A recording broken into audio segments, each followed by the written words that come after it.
FIA ने अदाकारा नादिया हुसैन के खिलाफ पैका एक्ट के तहत तहकीकात का आगाज कर दिया है। तर्जुमान FIA के मुताबिक मुलजिम आतिफ मोहम्मद खान की गिरफ्तारी के बाद उनकी अहलिया नादिया हुसैन को जालसाज की जानिब से रिश्वत तलब करने के लिए व्हाट्सएप पर कॉल की गई। कॉल में जालसाज ने FIA के सीनियर अफसर की तस्वीर बतौर DP इस्तेमाल की, जिस पर नादिया हुसैन ने FIA कराची से राबता करके जाली कॉल से आगाह किया। FIA ने नादिया हुसैन को cyber crime reporting centre Karachi में शिकायत दर्ज करवाने की हिदायत की।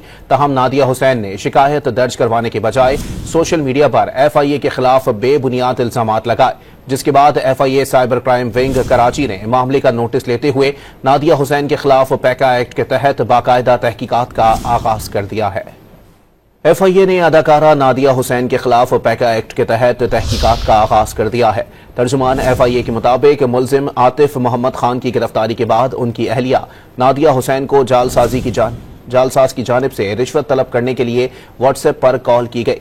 कॉल में जालसाज ने FIA के सीनियर अफसर की तस्वीर बतौर DP इस्तेमाल की, जिस पर नादिया हुसैन ने FIA कराची से राबता करके जाली कॉल से आगाह किया।